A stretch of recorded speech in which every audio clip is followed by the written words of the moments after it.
hit you up, I'm talking about banging something. Chill off in your crib with half a thing, probably make it a stain or something. Girl, you like my body, yeah. Post my bill, pay for my lawyer. Play your position when the mother hoes get out of order. When you wanna give me that, you purchase a plane ticket. Run around town when I bust it down in my shit, look them lanes, did it. Got a chick with my dick's mirror lips, did. Basically, if you switch label, me, she paying me. I'm on some pimp shit for real. This 2 a.m. club was about to close up. Coming through my contacts, about to call one of my hoes up. Then I met you, kick game and followed you to the breakfast spot. You like I'm ready to that night up in the Marriott. Got your cherry pop. Drunk and switching up position. Thought this shit would never stop. Motherfucker, intermission. Damn. Nigga, I ain't laughing. Take God, swear God on his 40. Then I'ma start this passing. I want to make that night, yeah.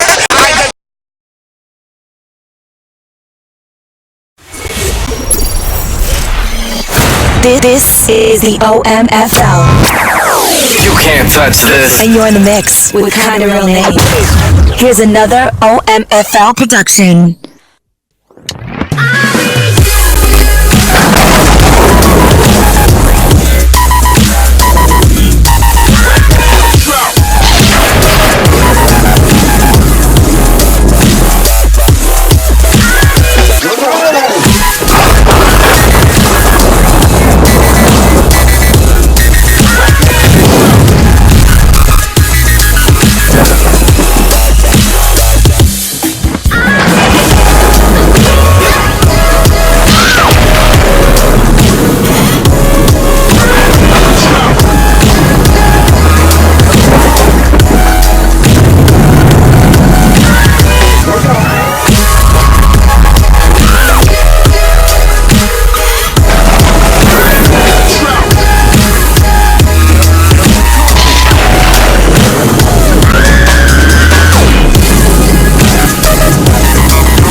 Alright, what's up everybody? Welcome to Press Pass Live, your weekly podcast show. I am your commissioner, Nate. Thank you so much for tuning in, and as always, got my buddy Bloop with me here late tonight on a Saturday night. Mr. Bloop, are you warm up there in Canada?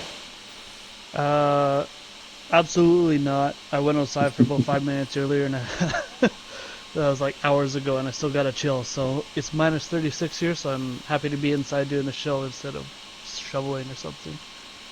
Yeah, I can't even begin to wrap my brain around what negative 36 or whatever you just said is. Like, that doesn't even begin to make sense to me. I've never felt anything like that. I think the worst I've ever been in was like, I think it was like 9 degrees that day, and I was like, oh yeah, this is plenty cold enough. I'm out of here after this. So let's just jump right into it. Welcome to season 88, week number 14.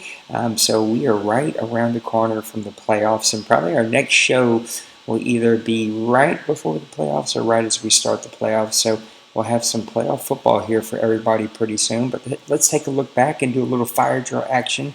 Bloop, what was your favorite game from weeks 11, 12, or 13? Mine was actually the Kansas City Chiefs and Washington Redskins game we watched while we were doing the last show. But I think that's the only full game I got to watch. I saw like quarters, but I watched that game as we did the last show, and it was week 11. And yeah, kind of the start of the games was like a classic. What I thought, anyways, a classic. Like Dan Brew had a perfect game plan, came out, built himself a lead in that game, and Haskins was on fire early. Mahomes was picked off a couple times early in that game, but then second half, the Chiefs kind of picked it up. You really got to see their rookie wide receiver Johnny Walters go off. He had 123 yards and a touchdown. And yeah, it was just kind of a tale of two halves kind of game where I think Washington had like a 17-14 lead at half, but I think they made it 24-14 for a long time, and then Kansas City came back. So it was just a fun game to watch. I thought both guys played pretty well. Both teams played really well. Terry McLaurin had a beast first half for Washington, but then you got to see the Chiefs just come back with their explosive wide receivers, Walters and Hill, and it was just a good back and forth game. Probably the best one I've seen in a little while for entertainment value. Yeah, 36 yards rushing was the leading rusher in this game, and that was the Redskins. So you can tell it was just one of those types of games that um, just it had a whole lot of defense and not really a whole lot of offense, but yet we had a couple of receivers go off in this game. So disappointing for Washington to win the rush game, even though it was low, win the time of possession, um, lose the turnover battle, but then lose this game after not scoring any points in the fourth quarter. So a good classic battle. I'm actually going to look at week number 13 between the Bengals and Vikings, and the Vikings are on a little bit of a roll here. They've actually been playing some really good football. You can see they win this one in overtime with a touchdown. 106 rushing yards. Their defense stepped up, and only allowed 88 rushing yards, but 323 passing yards from the Bengals. That's where a lot of their firepower sits. 5 turnovers for the Bengals, 3 turnovers for the Vikings, so 8 turnovers total. And then the time of possession was almost split, but the Vikings kind of squeaked that one out. Looking at just some stats, neither one of these quarterbacks played superb. I mean, a lot of stats from Ryan Colt with 339 passing yards and 4 touchdowns, but 4 interceptions and 3 sacks. The Vikings gave up 6 sacks to Latula. He also threw 2 touchdowns and 2 picks. The rushing game was kind of non-existent in this one. 6 for Joe Dickerson for 65, so you wish he would kind of get the ball a few more times. Derrick Henry only 15 for 55. Receiving is where you're going to see some of these guys shine. Travis Kelce still getting it done, 5 for 147. Samuel for the Minnesota Vikings had 1 for 78 with a touchdown. So a lot of back and forth here, a lot of firepower from both these teams, and to be honest, even some sloppy football at times. You'll see a bunch of tackles for loss. So these defenses were swarming around. Quarterbacks were probably holding on to the ball way too long. As you see, 5, 6, 7, 8, 9 sacks in this game. And then all of those turnovers with the 8 turnovers. 3 interceptions for Jacoby Sanders. So the import player of the year, or some would argue, comes over and starts to make a bunch of really big plays for his team. So congrats to him. Big play for them. And just a really good back and forth. And I just realized, 1 second, I just realized why my mic wasn't working, because it actually wasn't plugged in. So we will pump this back up like it's supposed to be. Oh my gosh, man! It was playing off of the wrong mic. So hopefully that mic is much better. But this was a good battle, big win for the Minnesota Vikings. They put a couple of big wins here back to back, and they're playing some better football. And hopefully this is something that they can continue to build on and continue to play really good football. So congrats to the Minnesota Vikings. Let's talk about some of our partners, if we can, real quick, before we talk into our next or go into our next section.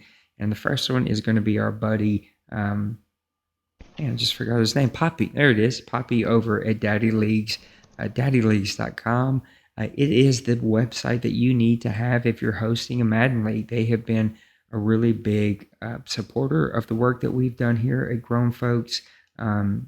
We put out content for them, but really he's supported us a ton, and the Deuce, and even when we had the Coach Only League and a couple of the other leagues, he's really helped supported us. I really love our Daddy Leagues website, but if you're looking for owners, if you're looking to promote our league and our community, we are a 2-time Daddy Leagues League of the Year, and daddyleagues.com is the website that you need to go and you need to check out. So let's talk about and change the subject a little bit as we begin to turn the corner and talk about parity.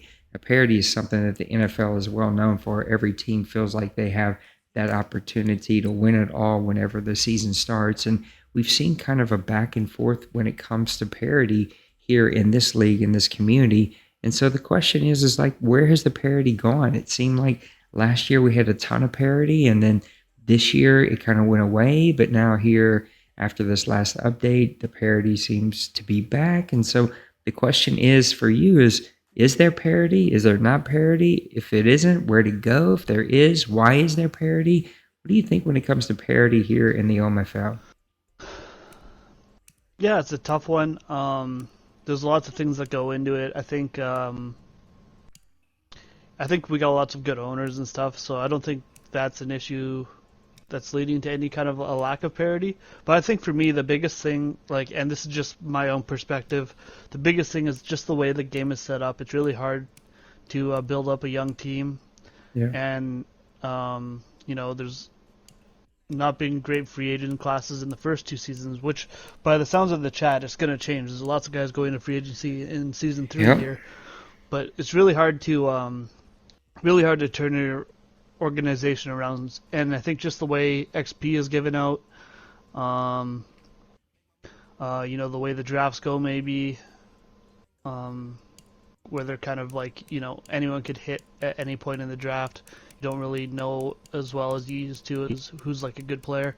I think it just makes it a lot tougher for a team like who's been rebuilding, like Kevin or Outlaw, let's say even Crazy B-Man. They've all been rebuilding their roster really well as best they can, but it takes a little bit longer than it used to. So I think that's part of it, and you see a lot of the top teams able to retain guys, and so far anyways, I think that's where the lack of parity is, but I do think that's just a circumstantial thing where it should turn around here shortly. That's my thoughts on it anyways. Yeah, I don't know that I know what's like causing it, so to say, but I will say that there is like at the very tippy top there's some parity, but then it falls off the cliff pretty quickly. So you can even see here in the NFL or the OMFL standings here for the entire league, you kind of get to like 11 and 12, and it just kind of starts to fall off of a cliff here. Watch, you'll see the rankings here. Like once you get to 12, it goes from 9 and 4 to a bunch of 7 and 6 teams and 6 and 7 teams, and it just kind of falls off from there. So you can see that the cliff is pretty steep there. I do think that there are some like tippy top players that have yet to be knocking off of their pedestal, so to speak. The Atlanta Falcons, the Indianapolis Colts, those are the two that we've had in the OMFL Bowl for the last 2 seasons. And then before that, it was the Falcons and Miners now, but they used to be the Chargers. And so you can see here how even though we've got some new teams in the mix, like the Chiefs and the Buccaneers, and even the Steelers are right back there again, they haven't really taken out the big guys. So the Colts are still 12-1, the Falcons are 10-2, but they also missed like 6 CPU games. So both of their losses came when the CPU was controlling their team, and they are just like the tippy top dogs. And then you have like 8 to 10 team, like middle of the pack, that's pretty good teams and always going to kind of push for the playoffs, but never really win it all. And then you've got like the other 20 teams or so that are like fighting for the highest draft pick, or so to speak, or right around 500. A lot of 500 teams here. And then if you talk about like players like me and my Saints, like I lost to the Bills and I lost to the Dolphins tonight, and these are teams that have won 2 and 3 and 4 games, right? So like I do think that there is some parity there until you kind of get to the upper portion of the league, and then when you get there, there's just some really good players that there isn't a ton of parity, and it's hard to say why, right? They're good players. They're good with their cap. They're good with their team building, and they had really good bases to start off with, and then made really smart decisions with their teams, and so that has kept them at the tippy top. What I'm interested to see what happens after this season is, does it begin to happen like it does in the NFL, where if you win a bunch, you now can't afford to keep your team together. You have to start making some really difficult decisions. I don't know that the Falcons are going to get there. Maybe they will, and maybe we'll be surprised. I definitely don't think that we'll get there with the Colts. So it'll be interesting to see, do we start to see some parity show up even more because of salary cap implications? Like I heard the Chiefs say they were going to have a ton of money, which is a bit of a head scratcher for me, because how's he paying all these guys? I don't know where he's getting all the cap. And that's another thing. If you start spending a bunch of money and putting your players together and trying to keep your team together, it's going to hurt you, because you got to be smart with your cap, and you got to be able to manage your cap and keep the team together at the core as long as you possibly can. Yeah, for sure. And I will say one thing that, like, in season wise, that I do find maybe has more of an effect than in previous Maddens is like that team morale rating. Yeah. As soon as guys hit 40, they seem to fall off a cliff. And when guys hit, depending on the position, either 60 or 70, offensively especially, guys just really start playing better. So I'm wondering, like, as we get later into the seasons, that's why you see the top teams maybe pulling away because they got better morale. Yeah. And then, when they play each other in the playoffs, then it's, like you say, at the top, everyone seems to be a lot closer. So maybe it evens out. But I noticed, like, for my team, as soon as my guys hit the 40 morale or below, like, they don't even look like they're playing on the field anymore, and it's kind of frustrating. But, like, that seems to be just how it is this year. So maybe that's part of it as well.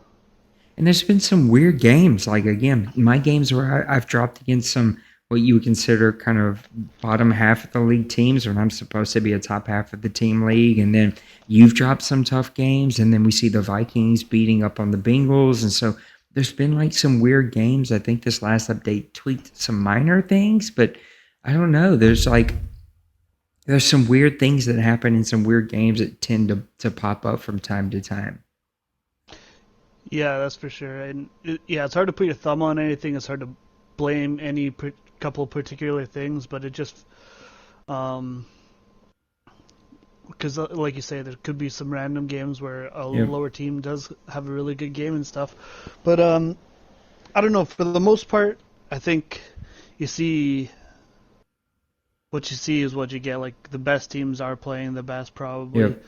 As far as I know I played the Dolphins obviously quite a bit, and they beat up on me earlier this year too. And it's like, as soon as his halfback in particular gets into a game, he's dominant. But then you also look at he X factored on me. Yeah, and that's exactly what happened to me in our first game. Then I hurt him at the end of the game, and our second game, his other halfback just didn't have the same effect.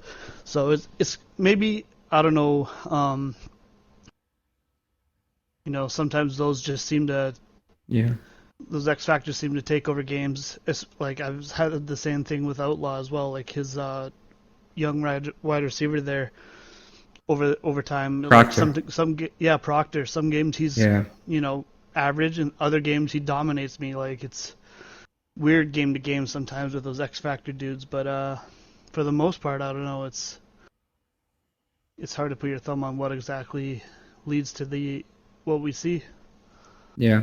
Let's talk about our other partner, Mr. Matt over at LeagueCrawler, leaguecrawler.com. Make sure that you go over there right now. I push it each and every week. You should create a profile. You should make sure that your PSN is updated and go find the leagues that you play in here at Grown Folks.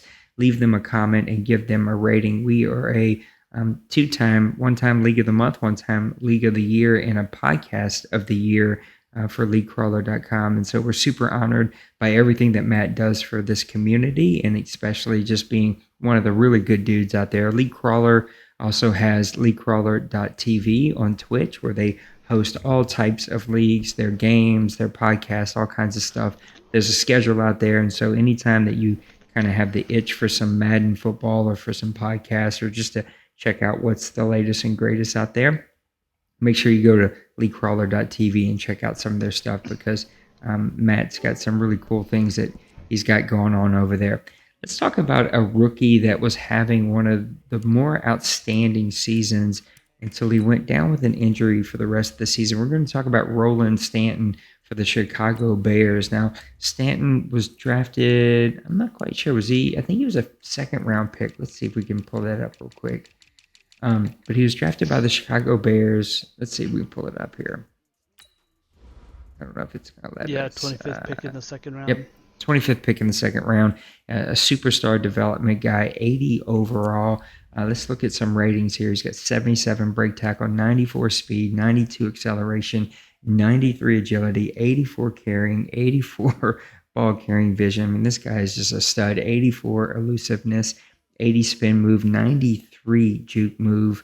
And then looking at some of his secondary attributes, 67 catch, which is not the worst that I've ever seen, 60 medium route, and just an overall really, really good player. But he is down for the season with an injury. I think he's out for the rest. Yeah, he's torn pectorals, so he's going to be out for until the start of next season, and maybe even a couple of the games then. But my question I want to pose to you is, this guy was 186 attempts, 1,109 yards, 6 yards a carry average with 11 touchdowns already for a Chicago Bears offense that really didn't have a ton of playmakers, but a defense that has a ton of playmakers. And my question is, was he having the best rookie season of a OMFL running back that we've ever seen? Well, I can't say throughout all your 20 years that he's better than everyone because I obviously have only been here for a little while. But what he's done is really impressive. Especially, Yeah. I remember in the draft show we were talking about him falling in the draft, and then the Bears finally picked him up later on in the second round. And so just for him to be able to go from that like lower draft stock than what he was expected to be, because I think he was projected a first round guy, but there was like a bad combine or something. That's how we fell that far. And obviously that was wrong. His combine did not tell the whole story. This guy's a complete beast. He was dominating before he got hurt. He's definitely the best halfback I've seen since I joined. As far as rookies go, he has great measurables and stuff and great speed. You know, there's nothing you can say that's really weak other than maybe in the pass game. But, you know, you want your running backs to be good runners, and that's exactly what he is so far for the Chicago Bears. Yeah, I think it's hard to say is he the best ever. I know that the Bengals had some record-breaking running backs back in the past that he had drafted. I know way back in like Madden 10, I had a couple of running backs that I drafted that were playmakers, but this guy is one of the most dominant running backs that we've ever seen, and I think was on pace to win Rookie of the Year, at least be in the conversations and one of the real conversations, like a really close vote. Normally, we see that award's going to go to receivers as of late. Probably the last 10 seasons or so, probably I think 6 or 7 of them have went to a wide receiver. It takes an extremely good running back to be able to be a part of that conversation. And he tended to just get better and better as the season progressed. He began to figure it out. And I think in his last game, he had 20 rushes for 209 yards before he was out for the season. So this is a kid that 5'9", 210, a little bit of a bowling ball from Charleston Southern. He comes to the Chicago Bears that don't really have a whole lot of offensive, playmakers here. I mean, Jacoby Brissett is their quarterback. He's got 6 touchdowns and 14 interceptions. Trey Jordan, another rookie, has gotten some playing time, 2 touchdowns, 7 interceptions. Receiving, Boykin's their best guy, 42 receptions, 801 yards, but no touchdowns. So it's not like he was walking into a situation that had just a ton of firepower and no one could key on him. People could still key on this kid in some way, somehow. He was still being able to get the yards needed, and he helped the Chicago Bears get to an 8-win team. So I wouldn't say the best ever, but definitely one of the better running backs that we've seen come out in a very, very long time, and one that I hope can bounce back from his injury pretty quickly.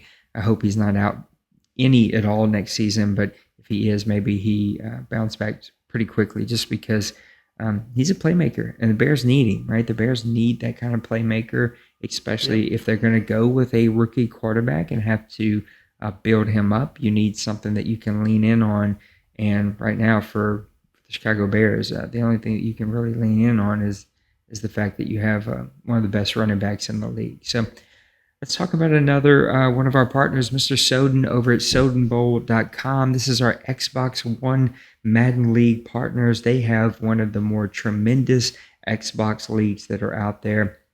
They're putting out some of the best content, especially around their graphics and their different videos and the different shows that they have.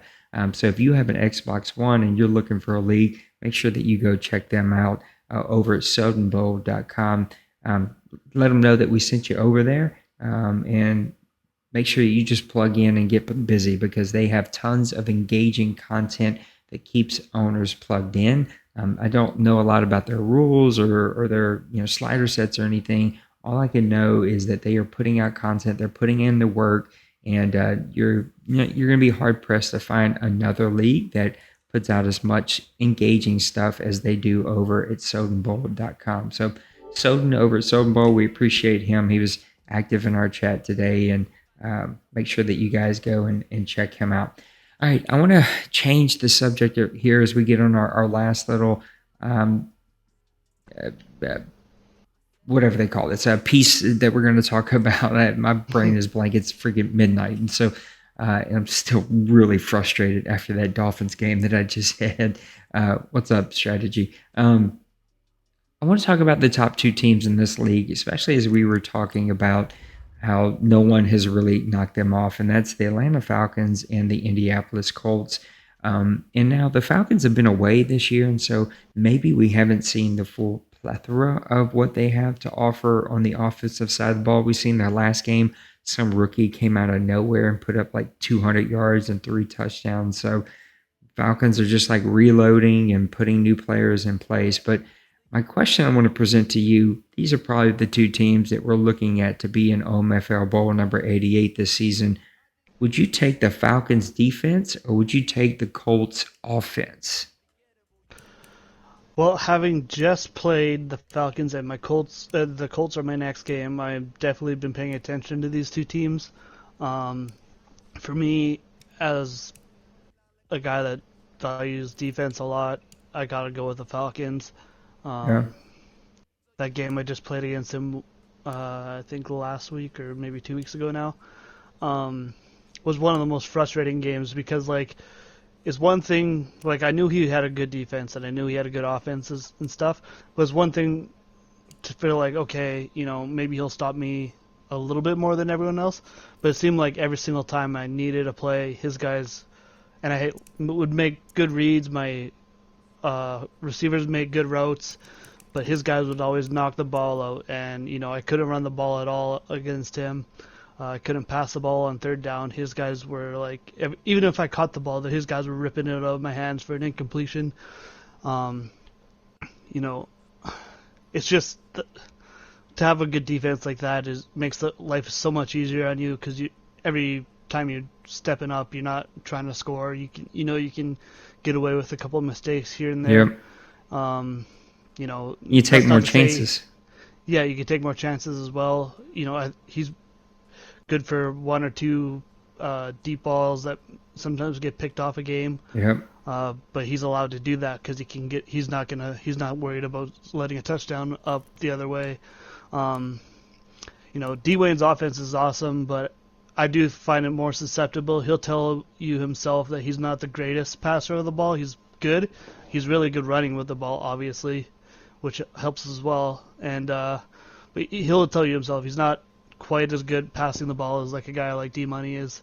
So his offense, I think, is a little bit more susceptible to a good defense than the Falcons' defense is to a good offense. So I got to go with the Falcons.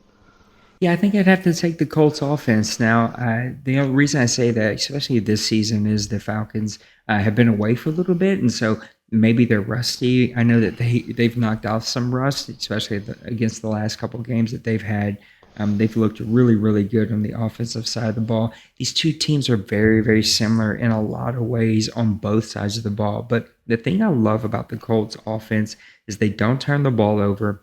He's extremely proficient with his pass game, and he's one of the best rushers, if not the best rusher that we've ever seen here in the OMFL. Let's see, he is number one by far. He's got 2,434 rushing yards. The next closest guy is the Panthers at 1,853 yards. So there's a massive gap, close to almost 1,000 yards there between those two teams. And so this offense for the Colts allows them to control the clock. He's not going to turn the ball over, so you're going to have to really make plays and take chances.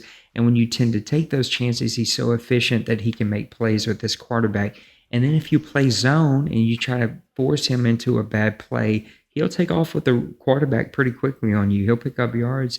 He did that when he had Luck. He's done that with Cam Newton. He's got a new quarterback there, and I forget exactly who it is. But, he is able to again. Oh, is it Newton? Okay, so, yep. He'll run with Newton in a heartbeat on you, and he'll pick up some yards and get that crucial first down when you feel like you got him in a 3rd and 13 and you're playing zone.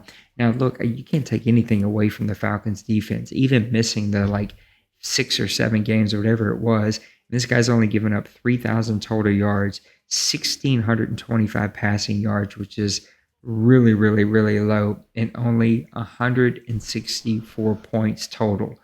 He's had 52 sacks, 5 fumbles, and 23 interceptions. And that's with the computer playing 6 or 7 of his games, whatever it was. I mean, this is just magnificent defense that he's built. Those DBs are spectacular. That front 7 gets after the quarterback. He harasses you. He like you said it perfectly. He frustrates you from the get-go, and it just doesn't seem like you have any answers at all to attack him. And you have to play such a perfect game on offense that when you make the one little mistake, even if it's early in a game or late in a game, he's so efficient on his offense that he turns those into points. But I think this will be a fun battle if we see it again. I'd love to see another different battle between two teams, but I really would like to see 2 of them come together. If we see these 2 teams, that defense versus that offense, a team that forces you into the pass and then forces you to get interceptions against a team that runs the ball and kills the clock, man, that's going to just be a hell of a matchup if we see that. And I don't see anyone beating either one of these teams as we finish out the rest of the season. As Pepper now has to play him tomorrow, he said. So I wish you luck, Pepper, because this is going to be a tough one. The Falcons have built a tremendous defense, but I do like the Indianapolis Colts offense, and that rushing game is pretty spectacular and equally as frustrating to play against. Whether you're 3-4 or 4-3, you got to bring it, and you got to hope that you make some plays. 2 teams that are very, very similar. Yeah, definitely. And I think kind of like what you said about how Dwayne can extend plays. That is the one advantage, is he has that Cam Newton effect, which against an offense like the Falcons might be, when they do probably end up facing up, that's probably going to be the big X factor for the Colts in that matchup, because he does extend plays really well, and he, like you say, his offense is extremely efficient. It's just, it's going to be just a tough matchup to see who could beat pretty much that cornerback pile, because that guy's unbelievable on his own. Yeah, that guy's one of the most underrated dominant players. I mean, everyone knows how dominant he is, but he could probably win Defensive Player of the Year every year, because you have to avoid him. You have to go away from him. He completely shuts down that side of the field. All right, let's talk about one of our last partners here, and that's Shopmaster, shopmaster.com. Follow Shop on Twitter, Shopmaster. Follow him on YouTube, Shopmaster. Give him a like and a subscribe on his stuff. He puts out tons of 2K content for the NBA and tons of Madden content for EA. He's just does a ton of community stuff.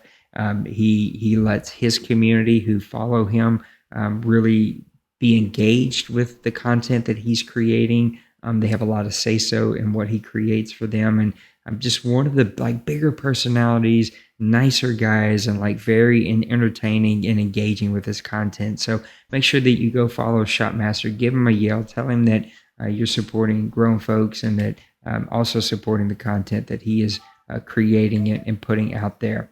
All right, time to move into our last section, and that's the mailbag. I have never any clue what is going to be posted here or not posted. It is always just let's open it up and see exactly what this looks like. We're going to go back a page and make sure that we didn't have any of them saved, because I know that we have a couple of them saved this time. I did update it. I know I yelled at myself last time for not updating it, but I did last show go back and update everything. So let's check this out real quick. Make sure that, we have a couple of them. Got a couple of them saved. Over under, Bloop. How many stupid questions do we get? Over under 5. I'm going to say it's a push. Yeah, maybe so. I think we're going to get a couple of stupid questions. Let's find out. All right, Big Hurt says this. He said this a couple of weeks ago. He says, who in this cycle would you rate the top 5 owners and why? Not saying that winning is the measuring stick. So he's saying just kind of in your own definition, who would be the top 5 owners this entire cycle. I'll give you a second to think about it. I think mine immediately goes to Mo with the Seahawks, Dwayne with the Colts, D Money with the Falcons, Clyde with the Jets for a variety of reasons. It's the number 5 that I think I'm struggling with because it's been a little bit different here and there. But if I had to pick somebody, I would actually go with Penguins with the Steelers for gameplay and content and activity. I think if I had to pick a 5 off the top of my head, those are the 5 that I'd go with. Yeah, mine's gonna be with you pretty being similar. like a 5B. Well, this season's kind of my constant frustration is definitely lowering me down. um, for me, my list is similar. Definitely, the Colts are on there, the Falcons and Mo. All those guys, every year they're really good. I got the Steelers on there as well, personally, because I know he had a little rough start, but he's obviously been good content-wise. He does a good job with his team. He's made a really competitive team recently. Then my 5th one would probably be, I'd love to put Clyde in there, but divisional rival, so I can't do that. So I'll have to say Colin. He's been consistently really good every season as well. Yeah, that's another one I left off I shouldn't have. Yeah, he's, just for what he's done with that team to move on from Phillip Rivers with Tyree Jackson and make that work, that's been a good job. There's lots of guys that could qualify for me, but those are probably my 5 to this point. All right, Dwayne asked top surprises this season, good and bad. I would say the Chiefs are a big surprise for me. I knew that they were building a tremendous offense, but an 11-2 team, didn't expect to see that. The Buccaneers are a surprise to me. Not that Cooley isn't a good player. He's a very good player, but I just didn't think he could build this team up as fast as he has. But sitting at 10-3, one of the more fire-powered offenses that we have here, that's a pretty big surprise to me. And I think when you think about disappointments, at least the Browns, I think you got to put the Browns in there, 9-4. But when you think about disappointments, the Jaguars come to mind. They're sitting here at 7-6, and then this is probably the biggest one, and they'll be on our next show. The Redskins at 6-7. I don't know what's happened to this team. The wheels have really fallen off, especially in the last couple of weeks. He lost a couple of close games, and then I think last week even got blown out. So that was one that was really surprising to me. And then the last one would be the Jets at 6-6. I just expected to see better from him, and that was a team that surprised me in the bad way. So what were some surprises for you, both good and bad? My top one is definitely I'm surprised at the Chiefs, even because after 3 weeks they were 1-2. I thought it was like more of the same, but they've really found their stride with Walters, their number 2 receiver. They've won 10 in a row. That's my biggest surprise for sure. I knew Cooley was going to turn it around with his team, but I think maybe not, kind of like you say, maybe not to the level that he's done. 10-3 is really good. His offense just obliterated me twice in the past week because we had to replay. Cooley's not that good at Madden, so it's really surprising. The first one was close before the DC. Yeah, but he blew me away, and then I was somehow able to get back into it. Both games he went out to I think in the first half he had a 21-point lead in both games. The second game I just turned the ball over instead of scoring back. But yeah, his offense is unreal. Like you said, Mike Evans and O.J. Howard, and then Ronald Jones is running really well for him too. And then my actual other surprise is the Bears. I didn't expect them to fall off a whole lot. I expected them to win that division still, but until their injury there, they were dominating that division. And with Jacoby Brissett as their quarterback, I just didn't quite expect that. I expected they might wind up around 500 now, but they were at the time of that injury. I think they were 8-4. At one point they were 8-3.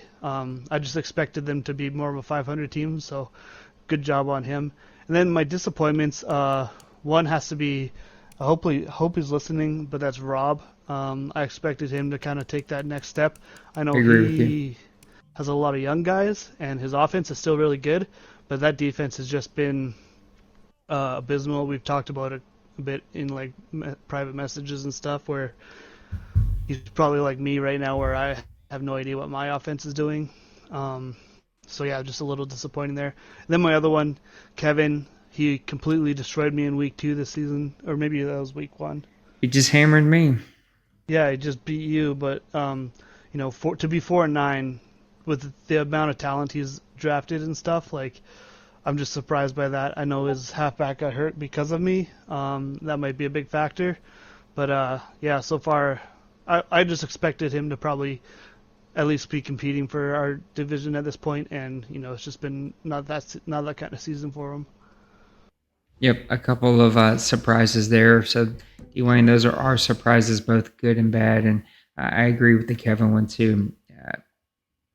I think that's part of my frustration. I know you talked about your frustration with your team, but part of my frustration with my team is I'm super inconsistent and I can't figure it out why. Like, if you go back and watch that film against the Dolphins tonight, I mean, he completely dominated me. I was at 15 or 16 rushes for like 8 yards. Like, he was in the backfield before I got the handoff every single play. I could do nothing against him, and it made no sense to me. We I'll talked put about myself this on my one. list as well. We talked about. We talked about the. I think we stopped here at Denver. All right, he says. Denver says, curious if you had a game or games in which you were shocked by the outcome. Was there a game that you expected to win or lose and the opposite happened? Yeah, I think the last couple of weeks for me, the Bills was the first one that started it. I don't know. Cooley said the Bucks are fueled by your disrespect. No disrespect for me. I just didn't think you were going to have the talent turn around that quick, and you're one of my positive surprises. So, I just so think anyway, you're not good at Madden, Cooley. That's between you two. I'm going to let you two handle that. Look, the Bills showed up and dominated me just like the Eagles did, and just like the Dolphins just did. Like, those are 3 teams that 2 of those games I lost. I got lucky against the Eagles that are just frustrating. It just feels like from the get-go that you're playing against the player and against Madden. Just crazy things happen like that make no sense. 3rd and 1, my defensive left end is unblocked and just stands there. Like, literally doesn't attack the running back, just stands there and gives up a 5-yard gain. But then when I get the ball, Kamara was hit in the backfield each and every play.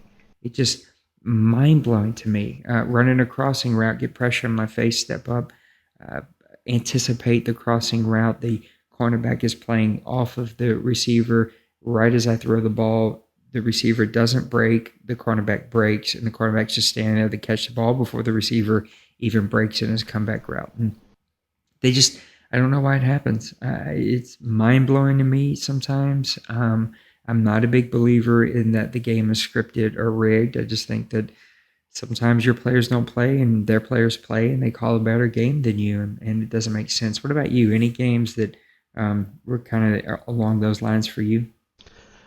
Yeah, I won't say I was surprised to lose my last 3 games against the NFC South. I pretty much went Falcons, Bucks, Panthers in my last 3, but it's just the way my team played, kind of like you, where I couldn't run the ball because my guys weren't blocking, or I couldn't pass protect because my guys weren't blocking.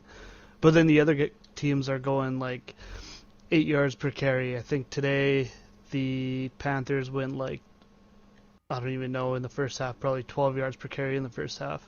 Yeah, McCaffrey wound up 13 or 14 yards per carry, and the Dalvin Cook was 10 yards per carry. Like, my team literally didn't look like they were playing. That's just been my last 3 games. I didn't expect to win all 3, but I thought maybe I could squeak out a win maybe, and that would give myself a chance at the division. But I got obliterated in all 3. Pass game wasn't any better than the run game. It was surprising to me the way my team's built that I got manhandled like that in the run game in all 3 of those games. So, there's been moments where it's like, whoa, what's going on here? It's happened a couple times this season, but those 3 really hurt. Yeah, it seems to be the determining factor, that run game on both sides of the ball, that can make a game that you think you should win pretty easily, or that you at least should win if you play your normal style. It can make a turn quick if that run game isn't there. He has a second question. He says the OMFL in general doesn't produce the amount of content on Twitter and our blog page as our other grown folks leagues do. Has the board discussed ways to motivate the OMFL owners to produce more content? I'd love to hear your view from the TFL, who has been producing a lot of content. Maniac has a lot of guys in the Deuce that produce content. I have zero clue where the content has gone. I think that this Madden that started out so great, where we were producing a ton of content and people were so excited, and then man, it went south quick. And it truly is like that great divide again, where you either love it or hate it. And my teams who hate it, they just don't produce content. It's hard to get guys to produce content when they're frustrated or mad about their team or the game. Outside of like the incentive plan, and I've made the incentive plan harder, so like you actually got to really work to get your points, but they're free points by just producing content. When it comes to Twitter, I think you're either a Twitter person or not. And so I think a lot of OMFL guys are just not Twitter people. And so because of that, we don't have a ton of Twitter stuff. The blog pages, I have zero clue what's up with that. I have called people out. The last two shows I've called people out, especially the guys out there who are pushing for advances every 24 hours, but yet haven't written an article in 6 years. Like, it's just, we're not a play only league. We never have been. And I will never require content, but we are a content driven league. And I feel like we've created ways to award the people that create content. The one little bit downside that I have to it is that I do give gold to all board members because they work really, really hard for this league all throughout the year. Like, they're watching films and they're handling discussions and they're advancing and they're updating stuff. Like, they do a lot of work. None of our board members produce content, and I'm pretty ashamed to have to say that. We had guys like Maniac that produced a lot of really great, fantastic content, but really struggle with consistency. And I think even some of our guys that were consistent have not done it either because of the holidays, because they were traveling, or they're losing and they don't like this game, and so they're not going to produce content. I don't know what else to do. I'd love to hear your insights about the TFL and maybe things that you guys have done for content and why you feel like the TFL does produce more content. Well, the first thing I think is, unlike the OMFL, the TFL kind of has a lot of owners who took 2 to 3 years away from the game. So they've come back this year, and I think a lot of our top content guys are those guys who, maybe they were burnt out at one point in time, and now they're actually excited to be here. So sorry, my dog's freaking out. You're good. Well, while he's doing that to come back, I would say that Twitter is the easiest thing to create content. Even like 00, who was producing a lot of video content, we haven't seen a lot of it this year, and it's been a head scratcher. I just don't know why that's been a thing and why guys haven't been more motivated to create content. I don't know how many more incentives I could create, how many more things I can do to motivate people to produce content. At the end of the day, they just have to want to produce content. And for some reason, that's not happening. Sorry about that. No, you're good. So yeah, I think like a lot of our main content guys are guys that maybe took more time away. So that's part of it. But I also think our incentive plan is a lot smaller than yours. You guys have a lot longer. Like, I know Denbru's, he follows all of our Twitter stuff, so that might be like where his question comes from, because we do produce a lot of Twitter content. We don't do as much articles and stuff, blog posts, stuff like that. We do a lot of Twitter stuff, so maybe he's seen that.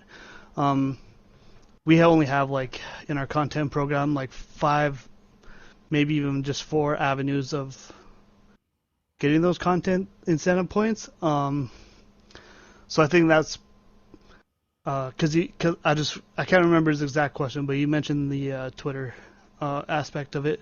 So I think that's where maybe TFL has the upper hand as far as Twitter goes. Yeah, because we only have like three, maybe, or no, four, maybe five avenues of content creation. So you might just be seeing it more just because, I kind of force them to do Twitter if they're not going to do anything else. We don't really, I don't think we produce as many blog posts as OMFL does still. So I don't know. I, you know, um, yeah, I think it's just kind of that's just the path like that TFL went compared to OMFL. Just Yeah, I think even my program's brand new, so yep. I think even just simple things like the game recap whiz, whatever it's called. Like that's just you just enter a couple things, it spits out a graphic, and you post the graphic with one sentence on Twitter, and that gives you points. You do the same yeah. thing with four sentences on a blog post, and you get a ton of points. Like it's really easy, but at the end of the day, you can lead a horse to water, but you can't make it drink. It's you guys in the OMFL have to just decide that you want to produce content, and people are just deciding they want to produce content, so they don't get the awards and benefits from producing content. Since he has three questions, the first one: Baltimore 9-3. Pittsburgh 9-3. Baltimore and Cleveland both 8-4. He's asking, do one of those teams, Cincinnati, Baltimore or Cleveland, do they overtake Pittsburgh to win the North? I'll say no. I think Pittsburgh's done a really good job of building that roster up. I think he's a Super Bowl contender. I could be wrong because I think once in a while he kind of has like a kind of a dud of a game still. He's not, but I know Tyler is really competitive, and the next game he'll bounce back. I just, I, I think they'll compete the entire way. I just don't see the Steelers losing that division this year. Yep, I agree with you. I think if anybody does, it's going to be Baltimore. But um, Puerto Rican Nipple lives in Puerto Rico, and guys, that they've had these terrible earthquakes over there, and I think he's actually been out of power most of this week. So I'm hoping that he's okay physically. We have been talking to him, so I think he's okay physically, that he's safe. Just no electricity, which means he's probably going to have some CPU games here soon, which will probably take him out of the running. And then Chaotic, I'm pretty sure, is back at work. And so anytime Chaotic is back at work, I just don't know that he can concentrate enough. I'm sorry, I was trying to read Cooley's question, but it's white on white, so it's super hard to read. I don't know why it's doing white on white. But anyway, since the second question, he says, did the Texans exploit how to beat the Colts with the big upset? I didn't see that game, but I would just say no for what I know of Dwayne. To beat him, you have to play really efficient offense. You can't make any mistakes. You can't turn the ball over.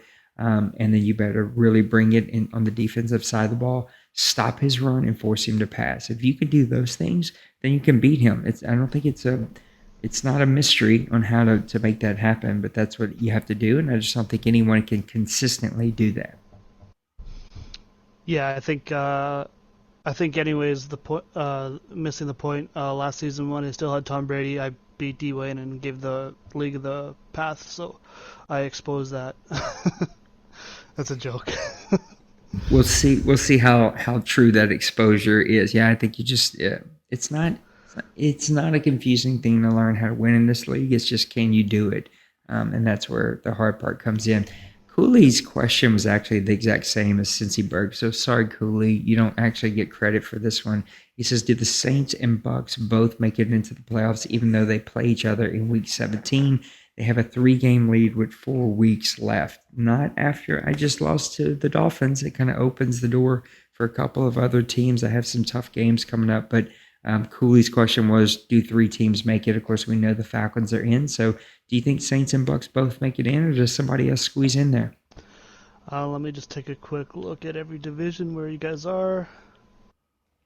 Yeah, I'm gonna go ahead and say you guys will both make it. I know you play, but I still think you have just enough of an edge, unless someone runs the table, which I don't think.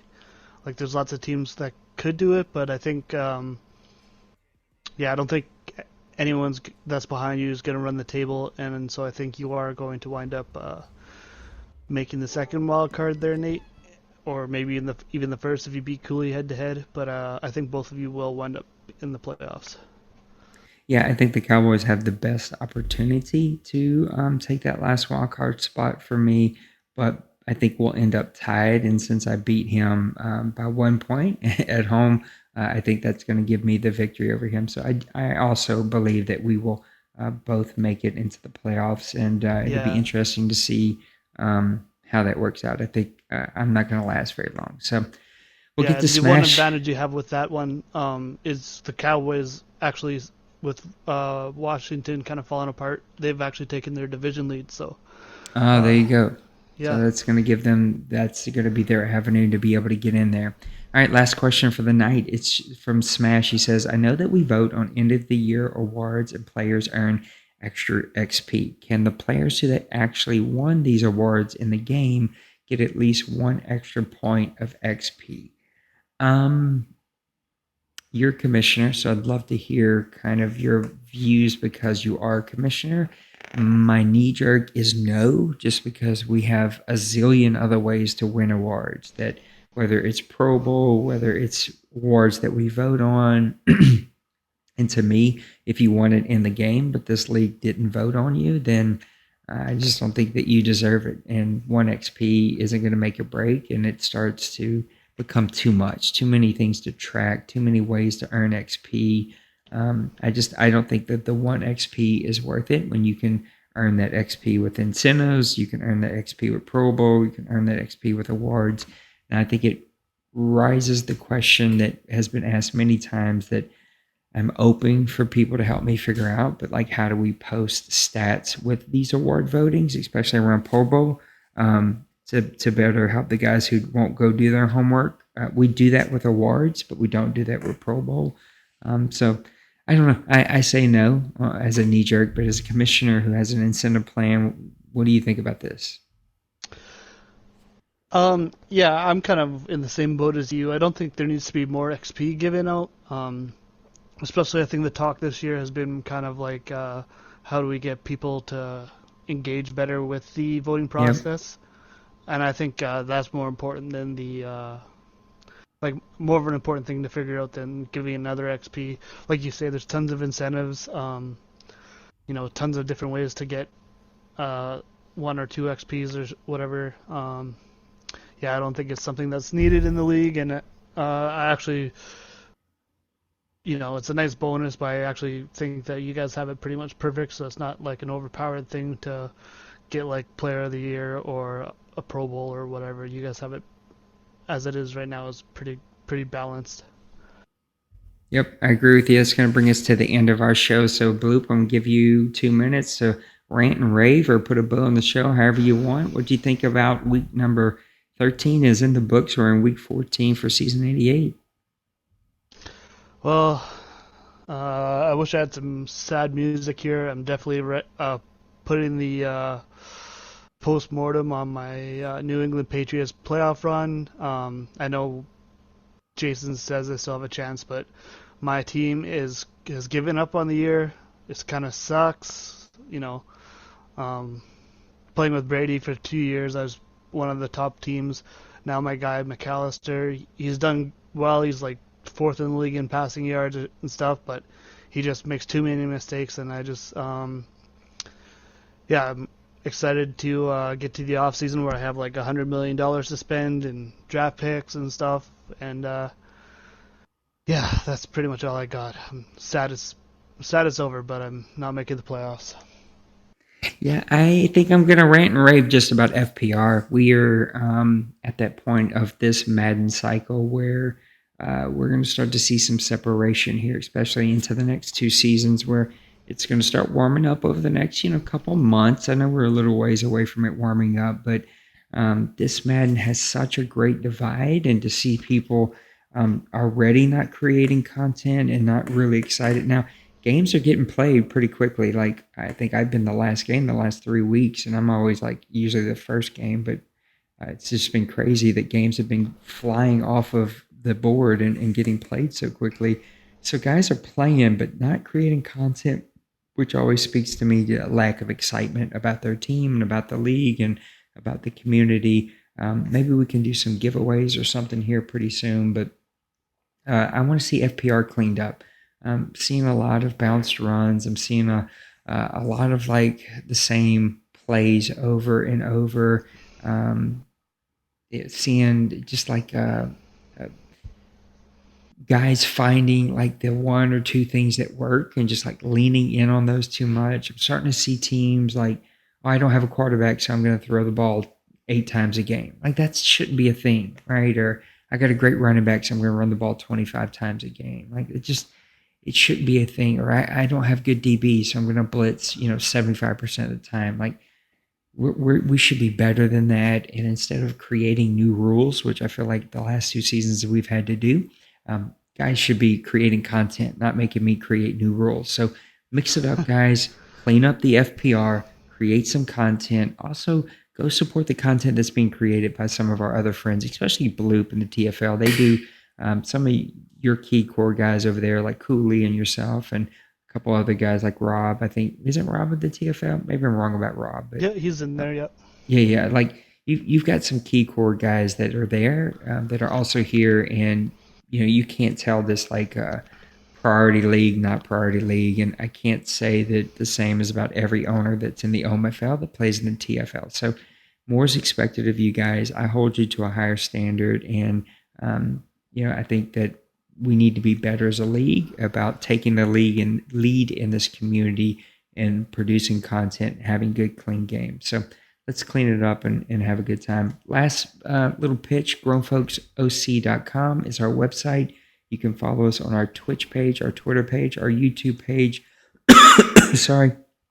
Go give us likes and subscribes and follow our content. Hit the bell button on YouTube and give us a follow. I'm hoping to hear back from Twitch soon and see if we can become a Twitch affiliate. And so download the Twitch app and make sure that you follow all of the different content that gets produced on Twitch whenever I'm not personally streaming.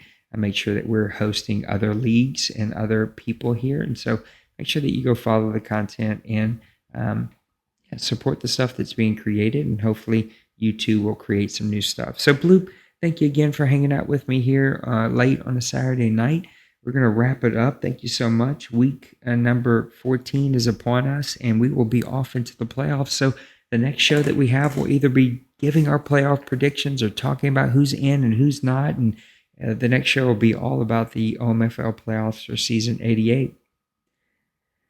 All right, Mr. Bloop, thanks everybody for tuning in. We had a good crew watching us left off and on all night, and so I appreciate it. You guys have a great rest of your weekend, a great rest of your week. God bless you. We'll see you next time. Peace. Good luck, guys.